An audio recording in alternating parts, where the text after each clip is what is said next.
The stars outside the window looked like scattered diamonds on black cloth. General Park Do-hwan stood alone on the bridge of the Iron Dawn, the most powerful warship humanity had ever built. His hands were clasped behind his back. His face showed no emotion. He had learned long ago that emotions were weaknesses, and weaknesses got soldiers killed. The ship hummed with quiet power as it moved through space. Behind Do-hwan, dozens of officers worked at their stations, monitoring weapons, shields, and navigation. None of them dared to speak unless spoken to. They all knew the general's reputation. They all feared him. Park Do-hwan was 53 years old. He had gray hair cut short like bristles on a brush. His face was hard, with deep lines around his mouth and eyes. A scar ran from his left ear to his jaw, a reminder of a battle he had fought 20 years ago. He wore a black uniform with silver buttons, and on his chest hung more medals than any living soldier in the galaxy. They called him many names. The Blade of Earth, the Iron General, the Conqueror of Worlds. In his 30 years of service, he had never lost a single battle. He had crushed rebellions on 17 planets. He had brought entire species to their knees. The Galactic Council, the government that ruled over hundreds of worlds, considered him their most valuable weapon. And weapons did not feel. Weapons did not question. Weapons simply destroyed whatever they were pointed at. "General," a voice said from behind him. Do-hwan did not turn around. He recognized the voice. It belonged to Commander Yoon Harry, his second-in-command. She was a tall woman in her 40s, with sharp eyes and a quick mind. Unlike the other officers, she was not afraid to speak her thoughts. Do-hwan respected her for that, even if he rarely showed it. "What is it, Commander?" he asked. Harry walked up to stand beside him. She held a tablet in her hands, its screen glowing blue in the dim light of the bridge. "We will reach Valorous 7 in 6 hours, she said. "The troops are ready. The landing ships are prepared. Everything is going according to plan." Do-hwan nodded slowly. "Good. Valorous 7, a small colony on the edge of known space. It had been founded 50 years ago by humans looking for a new home far from Earth. Over time, the Keth had joined them. The Keth were an insectoid species, beings that looked somewhat like large mantises with shimmering shells and compound eyes. Most species in the galaxy feared and hated the Keth, but on Valorous 7, humans and Keth had learned to live together. That was the problem. The Galactic Council did not like it when species mixed. They believed in order and keeping everyone in their proper place. When the colony had declared independence 6 months ago, the Council had decided to make an example of them. They had sent Park Do-hwan. "Show me the intelligence reports again," Do-hwan said. Harry handed him the tablet. He scrolled through the information, reading about the colony's defenses, their weapons, their population. The rebels had perhaps 3,000 fighters.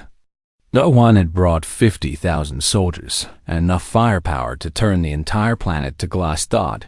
It would not be a battle. It would be an execution. But as he scrolled, something caught his eye. He stopped and looked more closely at one section of the report. "What is this?" he asked. Harry leaned in to look. "The population breakdown, sir. The colony has approximately 80,000 residents. About 40,000 humans, 30,000 Keth, and..." She paused. "And 10,000 children," Do-hwan finished. "Many of them orphans. Many of them hybrids." The word hung in the air like smoke. Hybrids. Children born from human and Keth parents. Such things were supposed to be impossible. But nature often found a way. The Council considered hybrids to be abominations, mistakes that should never have existed. On most worlds, they were killed at birth or abandoned to die. But Valorous 7 had kept them, had raised them, had loved them. Harry's voice was careful when she spoke again. "Sir, the presence of so many children, It could complicate our operation. If word gets out that we what, Commander? Dowan's voice was cold. That we did our duty? That we followed our orders? That we killed children, sir. Dowan turned to face her. His eyes were hard as stone. War does not pause for sentiment, Commander. The Council has given us our orders. We will carry them out. Whatever it takes. Harry met his gaze. She did not look away. Yes, sir. I understand, sir. But Dowan could see something in her eyes. Doubt, concern, perhaps even judgment. He had seen that look before, in the eyes of other officers who had served under him. They always looked at him that way at the beginning. By the end, they either learned to bury their feelings, or they broke. He wondered which one Harry would be. Return to your station, he said. Inform the troops that we will begin the invasion at dawn, local time. I want the capital city secured within 12 hours. Yes, sir. Harry saluted and walked away. Dowan turned back to the window, staring out at the stars. Somewhere out there, a small planet was waiting for him. A planet full of rebels and refugees, humans and Keth, soldiers and children. In 12 hours, he would descend upon them like the wrath of an angry god. He would burn their cities and crush their resistance. He would show the entire galaxy what happened to those who defied the Council. That was his purpose. That was all he had ever known. Park. Dowan had been a soldier since he was 18 years old. He had never married. He had no children, no family, no home except for the ships he commanded. The military was his father, his mother, his wife, his child. It had given him everything: purpose, power, respect, and fear. But late at night, when he was alone, sometimes he wondered if it had also taken something from him. Something he could not name. Something that left him feeling empty, even when he stood at the height of his power. He pushed the thought away. Such thinking was weakness. And Park Dowan was not weak. 6 hours, he murmured to himself. He thought about the children in the reports. The orphans. The hybrids. Small faces he had never seen, would probably never see. They were just numbers on a screen, statistics in a database. They meant nothing to him. They could not mean anything to him. The Iron Dawn continued its journey through the void of space. Behind it, 30 more warships followed in formation, their weapons ready, their soldiers eager for battle. They were a force of destruction, unlike anything the galaxy had ever seen. And at their head stood Park Dowan, the Blade of Earth, the man who had never known defeat. In 6 hours. He would add another victory to his record. In 6 hours. He would destroy Valorous 7 and everyone on it. Or so he believed. But the universe has a strange sense of humor. Sometimes, the greatest warriors are not defeated by armies or weapons. Sometimes, they are defeated by something much smaller, much simpler. Sometimes, they are defeated by a single word, spoken by a child. Park Dowan did not know it yet, but his life was about to change forever. The man who had conquered worlds was about to meet the one enemy he could not fight. The Blade of Earth was about to meet his daughter. The sky burned orange and red as the landing ships descended upon Valorous 7. They came down like metal rain, hundreds of them, blocking out the light of the twin suns. The ground shook when they landed. Dust and smoke filled the air. And then the doors opened, and the soldiers poured out. Park Dowan was the first one out of his ship. He wore full battle armor, black and silver, with a helmet that covered his face. In his right hand, he carried a plasma blade, a weapon that could cut through steel like butter. The blade hummed, with deadly blue light as he stepped onto the soil of Valorous 7.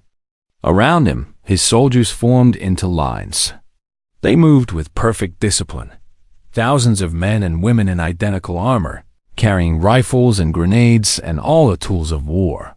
They had trained for this moment their entire lives. They were ready to kill. Move out, Do-hwan commanded through his helmet radio. Secure the capital. Eliminate all resistance. The soldiers obeyed. The capital city was called Haven.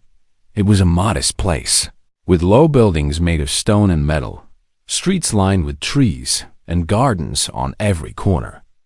The people of Velaris 7 had built something beautiful here, a place where two species had learned to live together in peace. Now it was going to burn. The battle began almost immediately. Rebel fighters emerged from buildings, firing at the invading soldiers. They were brave, Do-hwan had to admit. They knew they could not win, but they fought anyway. They fought for their homes, their families, their freedom. It did not matter. They were outgunned and outnumbered. One by one, they fell. Do-hwan led the charge through the main street. His plasma blades sang through the air, cutting down anyone who stood in his way. He moved like a machine, precise and deadly, showing no emotion as bodies dropped around him. He had done this so many times before.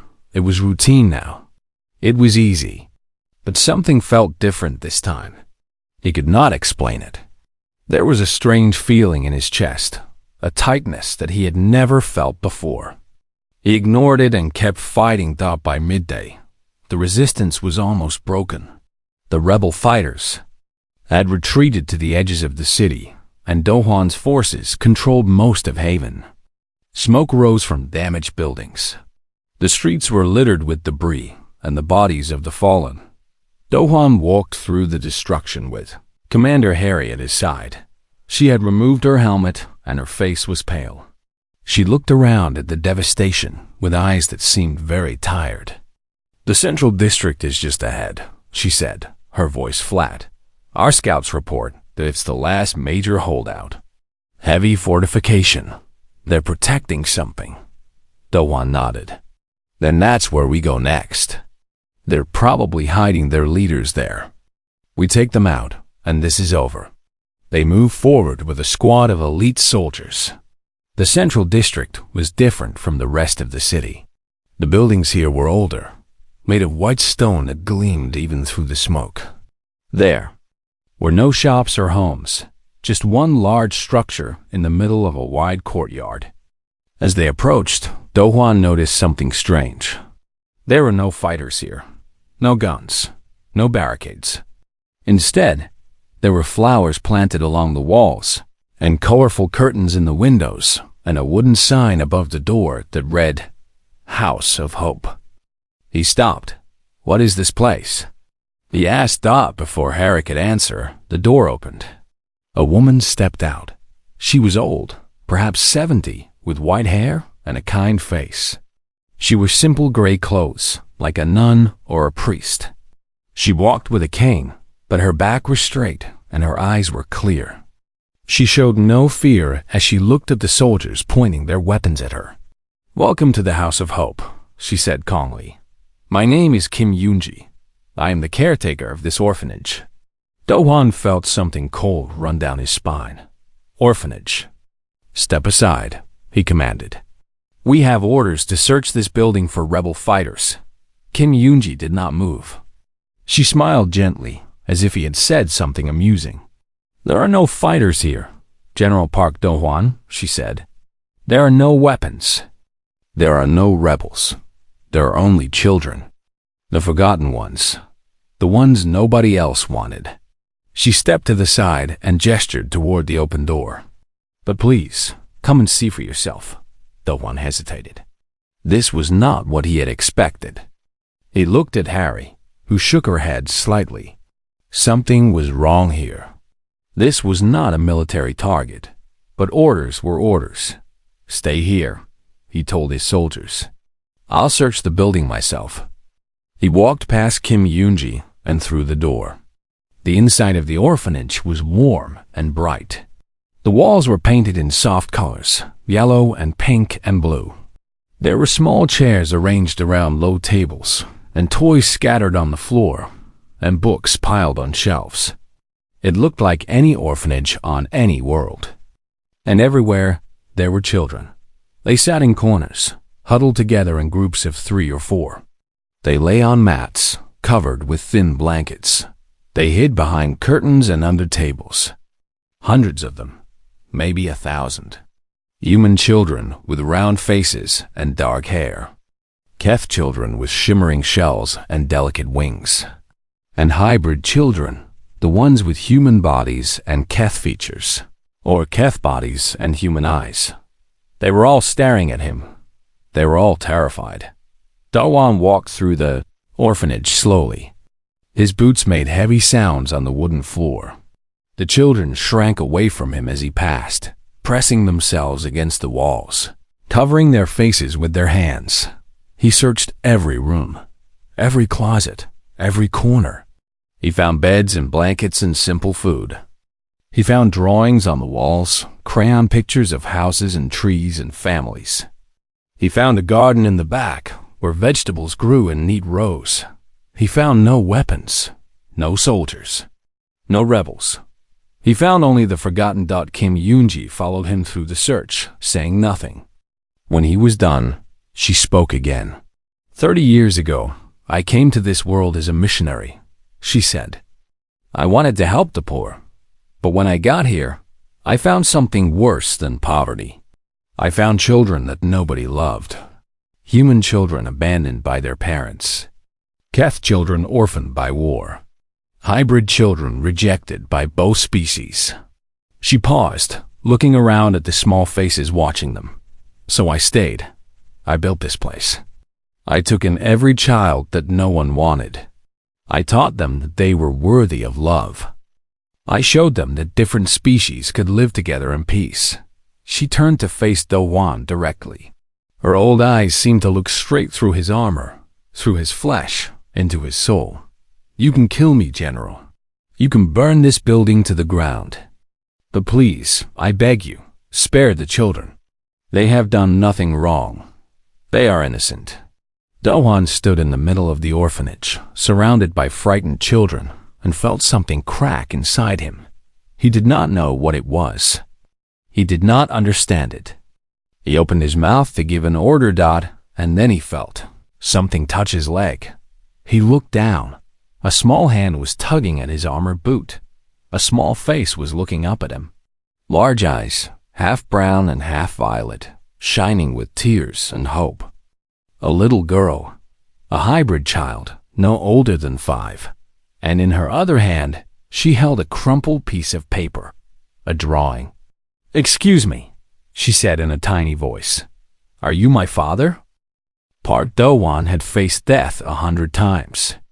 He had walked through fire and blood. He had stood before armies that wanted to tear him apart. He had never felt fear. But in that moment, looking down at the small girl holding his boot, he felt something much worse than fear. He felt his entire world stop. What did you say? His voice came out strange, almost a whisper. The little girl held up her crumpled paper. Are you my father? The soldier in the picture? Do-Wan looked at the drawing. It was made with old crayons. The colors faded from being held too many times. It showed a tall figure in armor, standing next to a small girl. Above them, in shaky child's letters, was written the word family. He felt his hands begin to shake inside his armored gloves. Kim Yoonji walked over slowly. She put a gentle hand on the girl's shoulder. This is Somi, she said softly. She came to us when she was just a baby. Her mother was Keth. Her mother died giving birth to her. Her father was human. A soldier. Do-Wan could not breathe. What soldier? His name was Lieutenant Cha Jinwoo. He served in the Earth military for many years. He was stationed on Velara 7 about 15 years ago, before the colony declared independence. He fell in love with a Keth woman. When she became pregnant, he wanted to stay with her, but the military called him back. They needed him for a war on another planet. Yoonji paused. Her old eyes were full of sadness. He promised he would come back. He left Somi's mother a picture of himself, wearing his armor. He said that when Somi was born, she should show the picture to her, so she would know what her father looked like. Do-won felt cold all over. What happened to him? He died in battle, 3 months before Somi was born. He never knew he had a daughter. Do-won looked at the drawing again. Now he recognized the armor in the picture. It was old style, the kind they used 15 years ago. And the face. The face was not clear, just a rough circle with dots for eyes. Any soldier could look like that, any soldier at all. She does not know what her father looked like, Yoonji continued.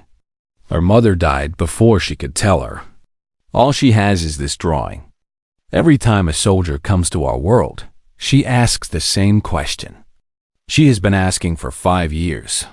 Somi looked up at Do-won with her strange, beautiful eyes. Half human, half Keth, full of hope. Sister Yoonji says my father was a very brave soldier, she said. She says he had armor just like yours.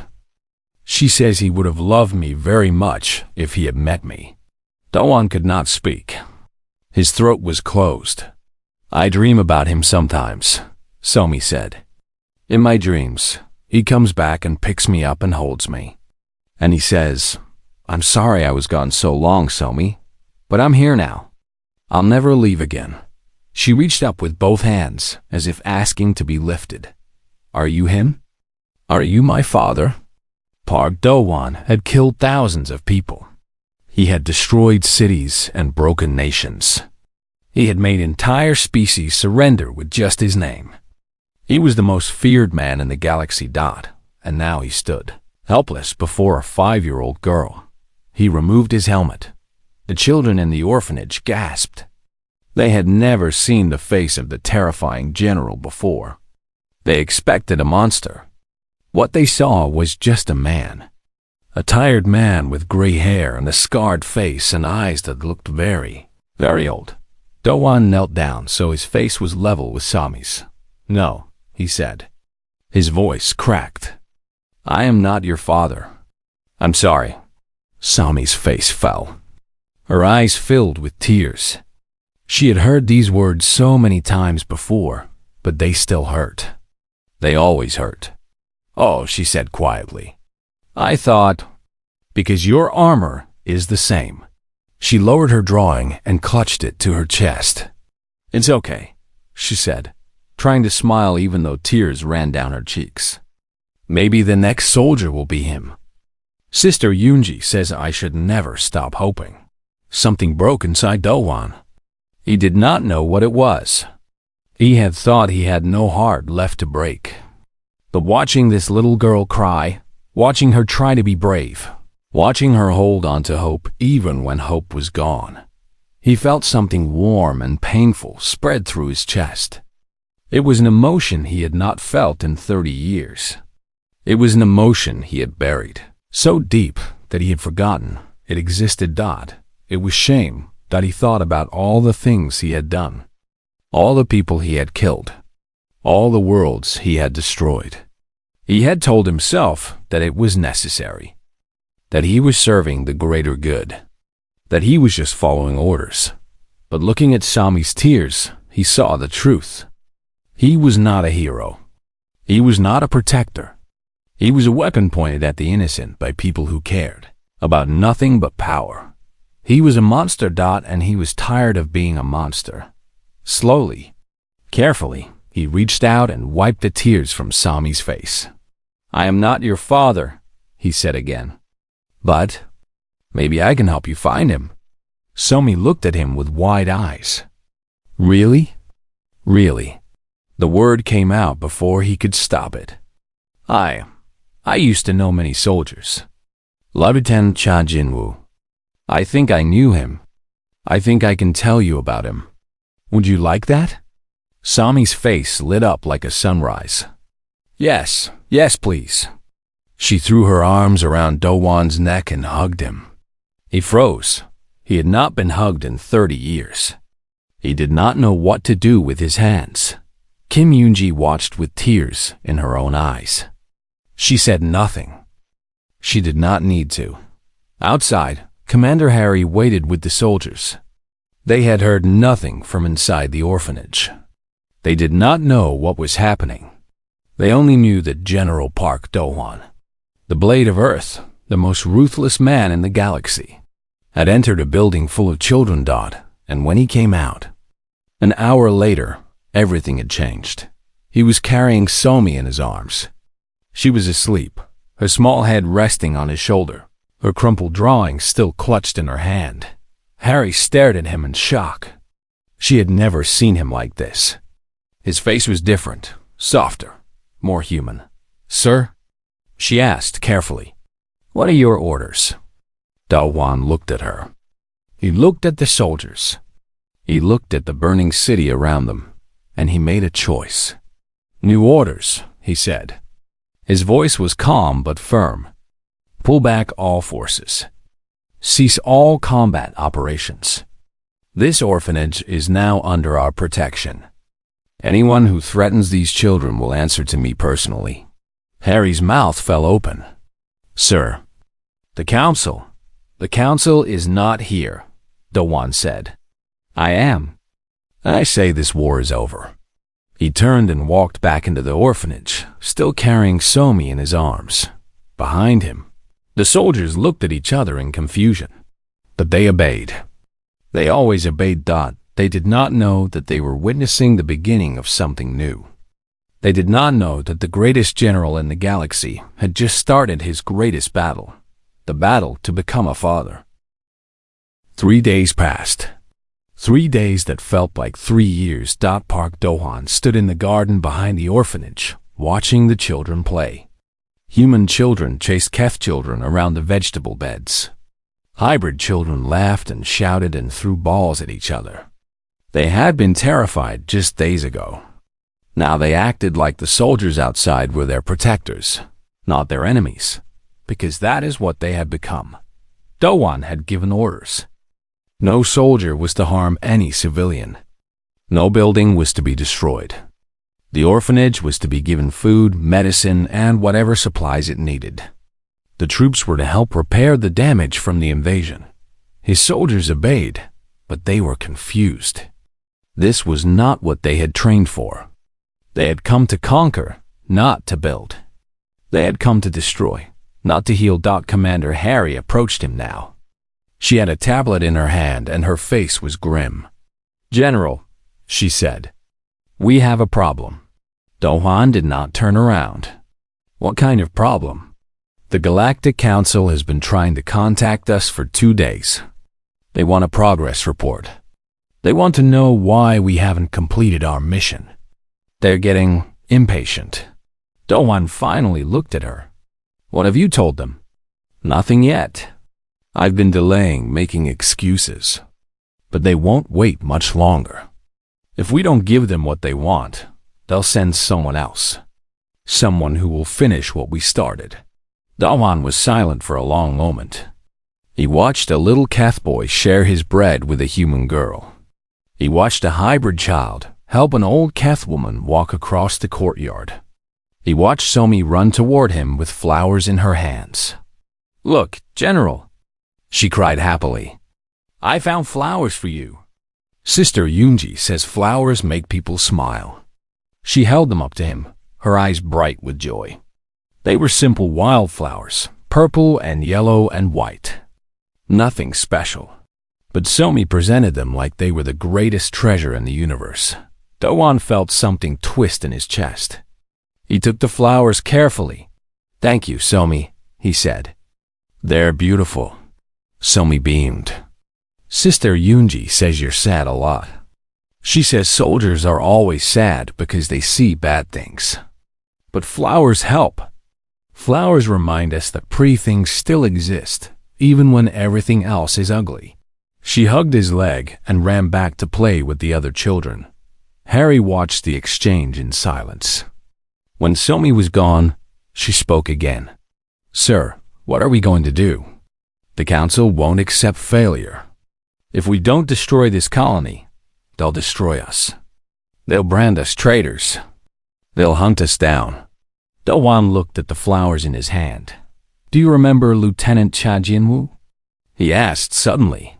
Harry frowned. "The name sounds familiar. He served under me 15 years ago. Good soldier, quiet, did his duty without complaint. He was killed in the Third Border War. I remember now. He was one of the men we lost in the assault on Kepler Station.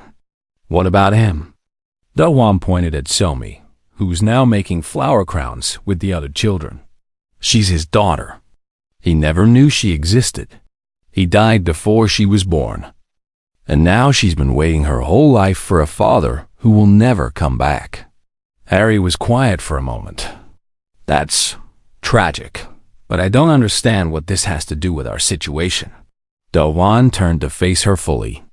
His eyes were different now. They still held strength, but there was something else there too. Something vulnerable. For 30 years, I've been a weapon, he said slowly. I pointed myself at whatever the council aimed me at, and I destroyed it. I never asked questions. I never felt doubt. I told myself it was duty. I told myself it was necessary. He looked at the children again.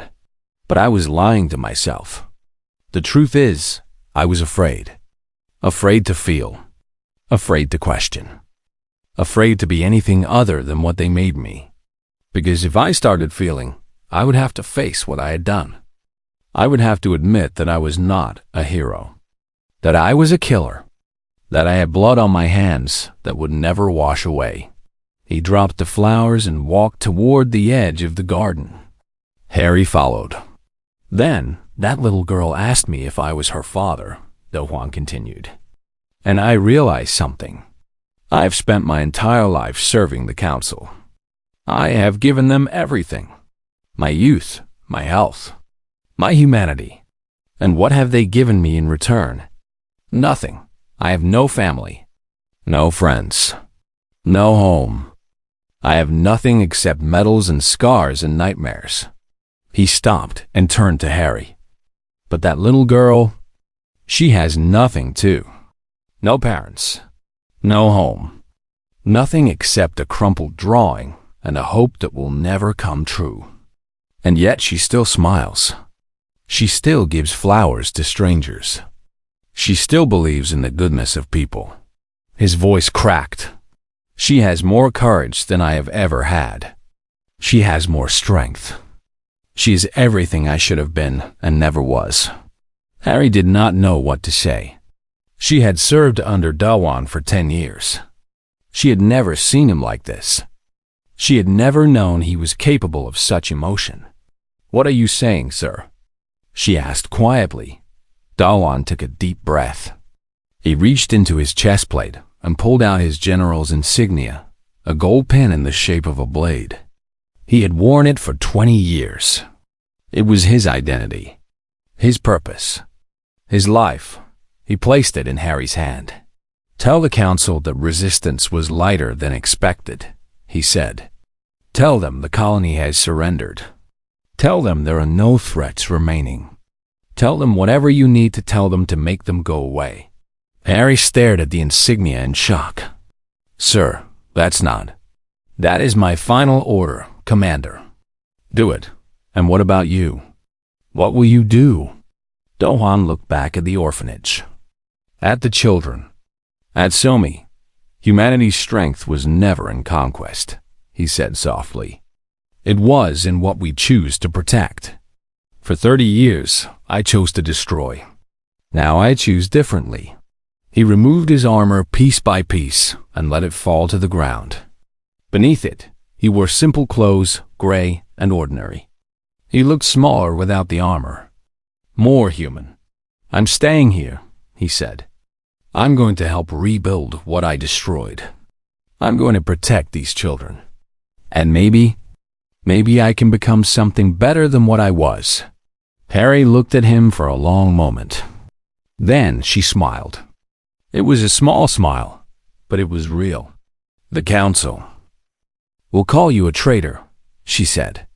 Let them. They'll send fleets to destroy you. Let them. Try. You'll lose everything. Do-hwan shook his head. No, he said. For the first time in my life, I have something to lose. And that means I finally have something to fight for. He walked back toward the orphanage. Somi saw him coming and ran to meet him, her arms open wide. General! General, come play with us. Do-hwan picked her up and held her tight. Call me Do-hwan, he said. Just Do-hwan. Somi laughed and put her flower crown on his head. Okay, Do-hwan, you look pretty now. And despite everything, despite the danger and the fear and the uncertain future, Park Do-hwan smiled Dot.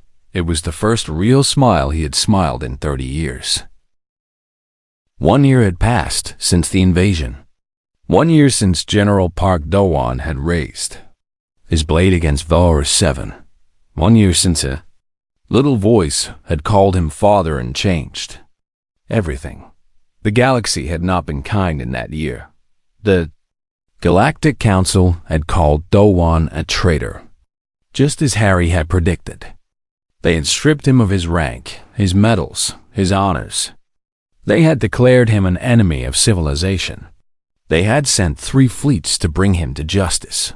All 3 had failed. The first fleet had arrived, expecting an easy victory. They found something else instead.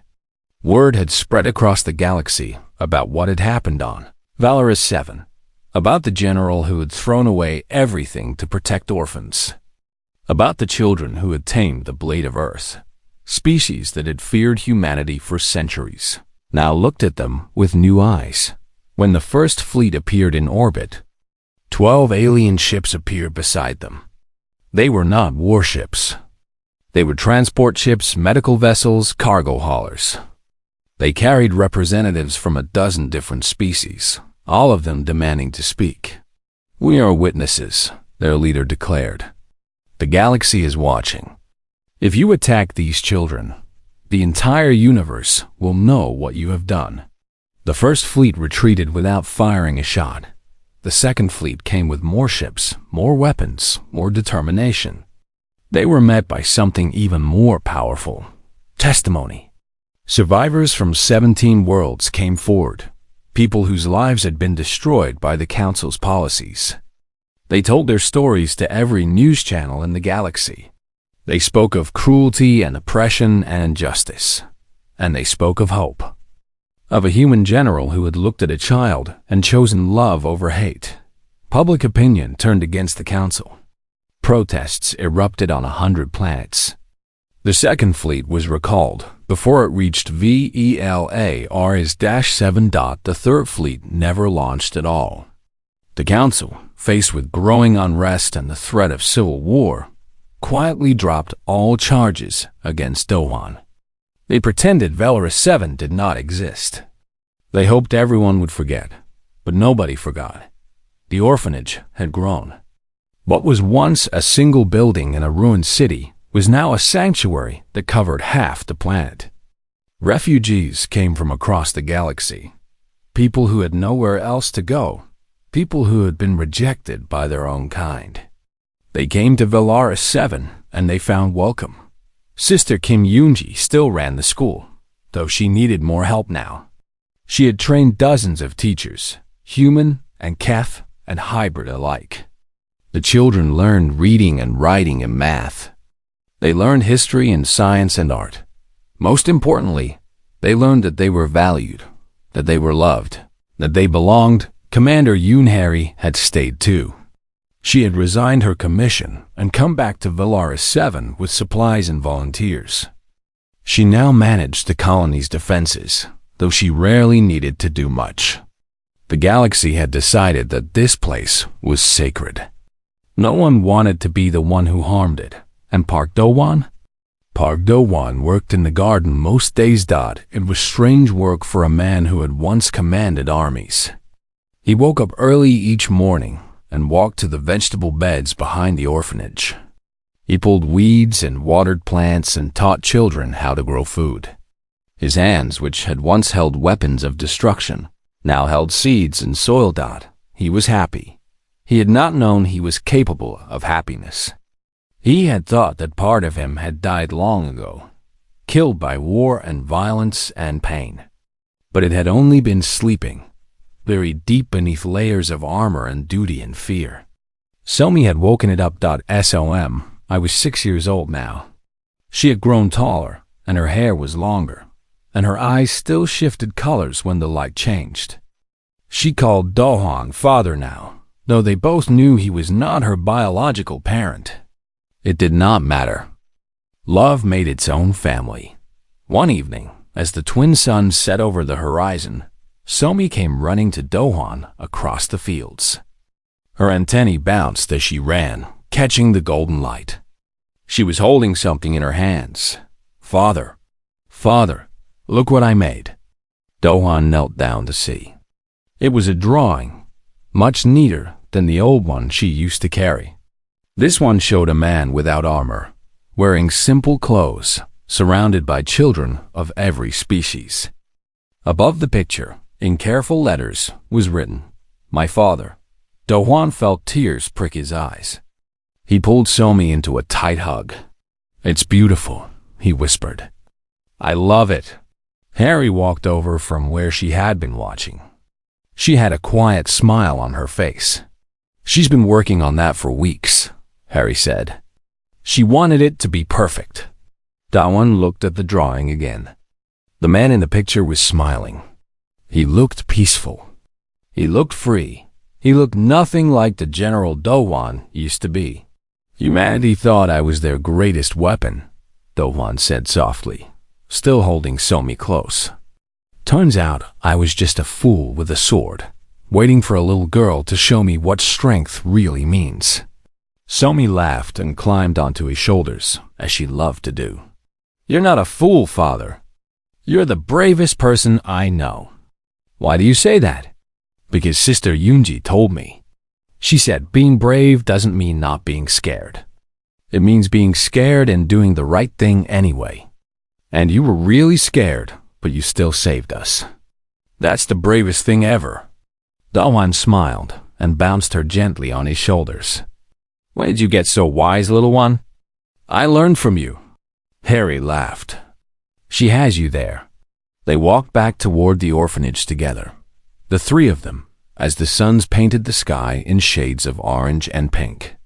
Other children ran past them, laughing and shouting, playing games that mixed human and Keth traditions into something new and beautiful. Then Somi pointed at the horizon. "Look, father, the ships are coming again." Do-hwan looked up. She was right.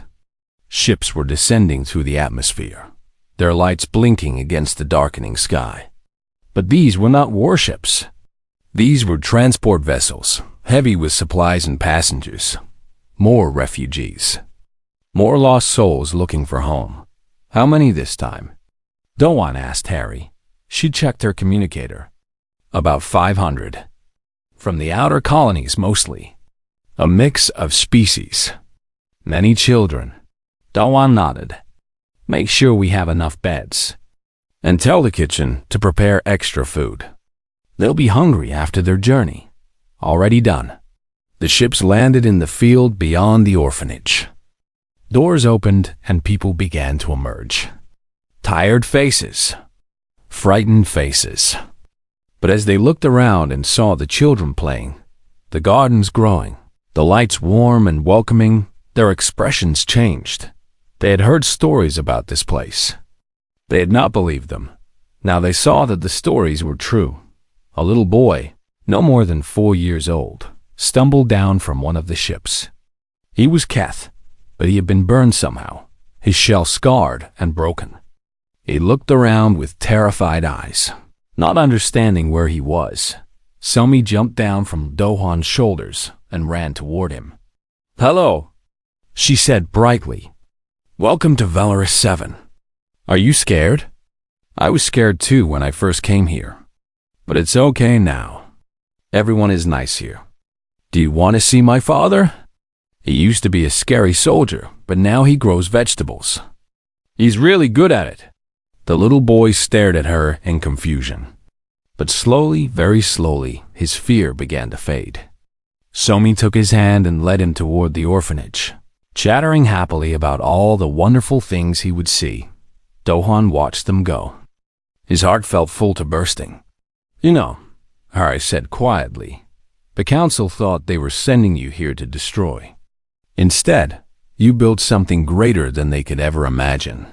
I didn't build anything, Dohan said. I just stopped destroying. The building was done by everyone else. Don't sell yourself short. Without you, none of this would exist. Dohan shook his head. Without Somi, none of this would exist. She's the one who changed everything. She's the real hero of this story. They stood in silence for a moment, watching the refugees stream toward their new home. The galaxy is still a dark place, Harry said. There's still war, still suffering, still cruelty. Yes, Dohan agreed.